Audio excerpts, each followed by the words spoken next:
रामजी गौतम जी और साथ ही साथ आनंद कुमार जी, 2 नए कोऑर्डिनेटर, राष्ट्रीय कोऑर्डिनेटर बनाए हैं। बसपा सुप्रीमो मायावती ने की समीक्षा बैठक। लखनऊ में प्रदेश कार्यालय पर बहुजन समाज पार्टी की राष्ट्रीय अध्यक्ष मायावती ने ऑल इंडिया के सभी वरिष्ठ पदाधिकारियों और विभिन्न राज्यों के प्रदेश अध्यक्ष के साथ बैठक की। बैठक में पार्टी संगठन को मजबूत करने और जनाधार को बढ़ाने के लिए दिए गए कार्यों की समीक्षा की गई है। इस बैठक में कई अहम फैसले लिए गए हैं। आनंद कुमार और रामजी गौतम को नेशनल कोऑर्डिनेटर बनाया गया है। साथ ही आकाश आनंद को पार्टी के सभी पदों से हटा दिया गया। बैठक में क्या निकल के आएगा आगे धरातल पर? देखिए, जब भी बैठक होती है तो कुछ महत्वपूर्ण निर्णय तो लिए ही जाते हैं और आज की भी बैठक में वानी बहन जी द्वारा जो संगठन के लेवल पे थोड़ा सा फेरबदल जो किया गया है और उस फेरबदल के साथ में हमको जनता तक अपना सेक्टर वाइज और बूथ वाइज मीटिंग करने का निर्देश और तेज गति से करने का निर्देश प्राप्त हुआ है।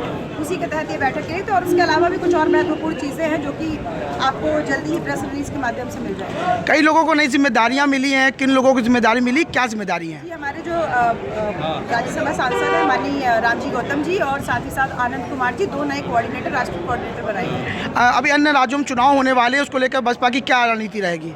बसपा की रणनीति केवल चुनाव को लेकर नहीं रहती है। बसपा की रणनीति समाज को कैसे संगठित किया जाए इसके लिए रहती है। बहुजन समाज का निर्माण करना बहुजन समाज पार्टी का मुख्य उद्देश्य है और बहुजन समाज कैसे बनेगा, सामाजिक ताना बाना कैसे बनेगा, इसके लिए हमको गांव में कैडर कैंप करने का पहले भी निर्देश था, आज भी है और हम लोग लगातार इसको कर भी रहे हैं। तो ये कोई एक दिन का कार्य नहीं है। बहुजन समाज बना तो लेते हैं लेकिन कुछ स्वार्थी लोग अपने निजी स्वार्थ में फंस करके और फिर इधर उधर पार्टियों में चक्कर लगाना शुरू कर देते हैं। तो इस पर रोक लगाने के लिए किसी तरीके से हमें बहुजन समाज का जो कैडर कैंप जो तरीका था, महापुरुषों का जीवन संघर्ष बता करके लोगों को जागरूक करना, वो कार्यक्रम अब लगातार जारी रहेगा। Thank you. क्या बैठक में निर्णय लिया गया, किस तरीके से आगे रहेगा सर?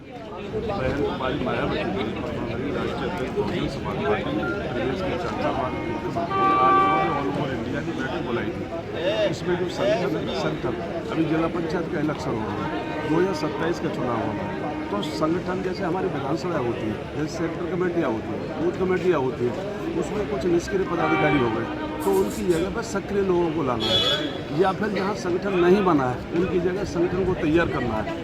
ये कार्यकर्ताओं को दिशा निर्देश दिया है। तो सब लोग अब उस संगठन में लगेंगे। मार्च से लास्ट तक का उन्होंने टाइम दिया, अप्रैल से फिर उनके कैडर चलेंगे।